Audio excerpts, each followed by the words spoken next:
Este era o símbolo da Lei Lahore, a grande estátua de bronze da Rainha Vitória.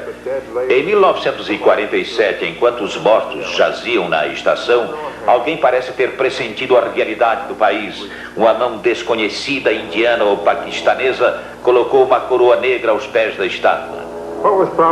Aquilo que talvez tenha sido o melhor esforço colonial acabou tendo o pior fim, ou pelo menos um fim tão ruim quanto os outros.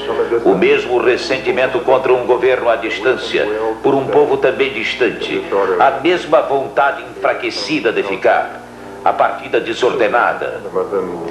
Aqui na Argélia, este conflito intestino também foi intenso. A França, mais que qualquer outro poder colonial, tratava os seus colonos como iguais.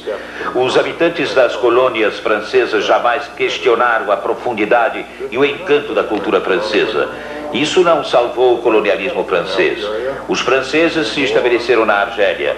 Os colonos Pied Noir também tiveram que voltar.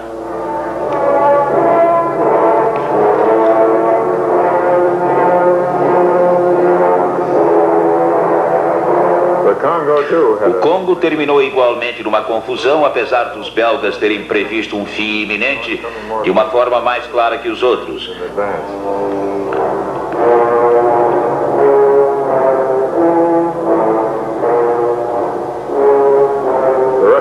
Os russos tiveram que deixar Katanga.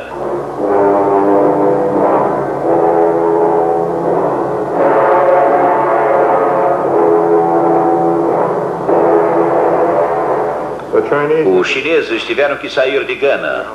As ideologias podem ser diferentes, o esforço também, mas o resultado é quase sempre o mesmo. De forma especial, foi isso mesmo que aconteceu com os russos na China.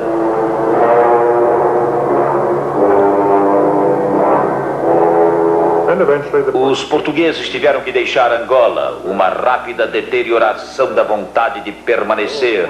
Os antigos cavalos portugueses sofrem, os portugueses não ficam para ver.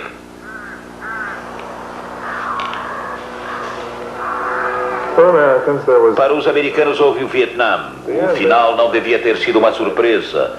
Houvera um alerta local fora do comum.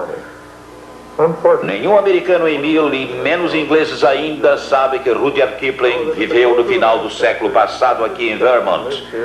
A casa que ele construiu ainda está aqui. Por sinal, um exemplo de mau gosto vitoriano. Pessoa alguma sabia mais sobre o colonialismo do que Kipling. Pessoa alguma o louvou tão vibrantemente ou advertiu mais convincentemente para os seus perigos. Neste cômodo que lhe servia como escritório e que permanece quase inalterado desde então, Kipling escreveu 2 de seus mais famosos trabalhos.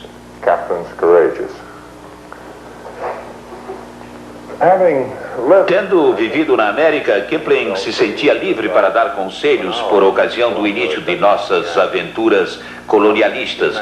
Isso foi em 1899, quando a guerra hispano-americana nos levou às Filipinas. Ninguém se envergonhava naquela época ao falar do homem branco e de sua responsabilidade, mas era preciso saber o que aconteceria. E Kipling falou disso no seu poema mais famoso. Agarre o bastão do homem branco, a selvagem guerra pela paz. Encha a boca cheia de fome e peça que a doença acabe. Faça disto a sua vida e assinale-o com os seus mortos. Agarre a carga do homem branco e fique com o seu velho prêmio. A culpa dos protegidos, o ódio dos desamparados. O ódio explodiu muito cedo na insurreição filipina. Uma guerra feia e frustrante. Mas a guerra realmente selvagem pela paz chegou bem mais tarde para os norte-americanos no Vietnã. Em Saigon, só as palavras foram diferentes.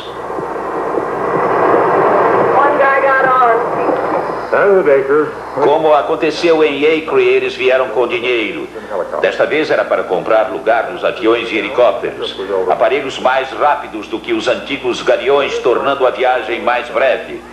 Era um sinal de que 700 anos depois alguma coisa havia mudado na administração colonial, no esforço para governar à distância.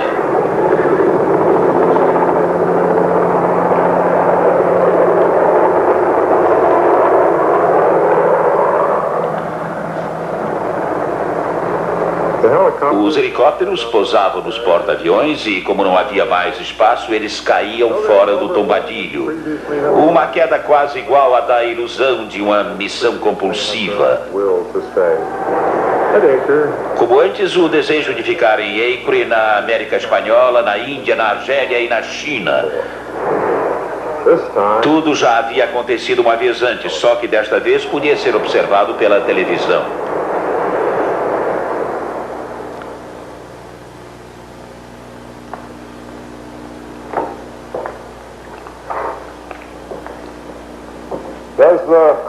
Será que a experiência colonial já entrou para a história?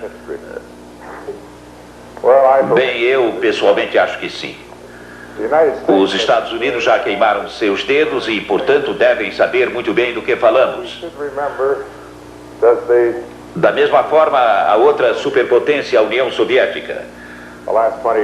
Durante os últimos 20 ou 30 anos, os soviéticos procuraram estender a sua influência à China, Indonésia, Egito, Gana e outros lugares da Ásia e da África.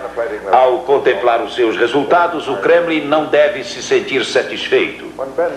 Quando Ben Bella, um acólito soviético, foi deposto na Argélia, eu me lembro de um jornalista russo que disse um tanto rispidamente: eles usaram até nossos tanques.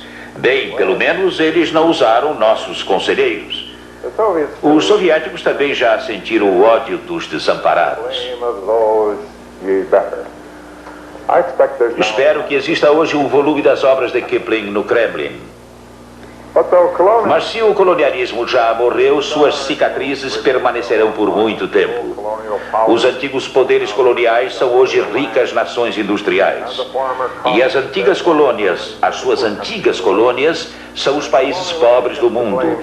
E o colonialismo leva a culpa pela pobreza. Às vezes leva a culpa também por algum fracasso, quando a falta de consciência do governo local e dos políticos locais poderia ser uma explicação bem melhor, bem mais útil. A experiência colonial também marca profundamente a diferença entre países ricos e países pobres. Essa experiência e a diferença de riquezas dão força à ideia de que os países ricos têm a obrigação de ajudar os pobres. É uma obrigação que eu defendo com veemência, mas não é um dever assumido facilmente, mesmo quando há boa vontade e dinheiro.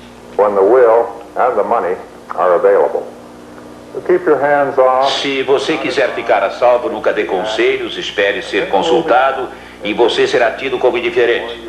Ou você é uma pessoa empenhada, interessada, envolvida, que apoia o que considera correto, e você correrá o risco de ser chamado de neocolonialista.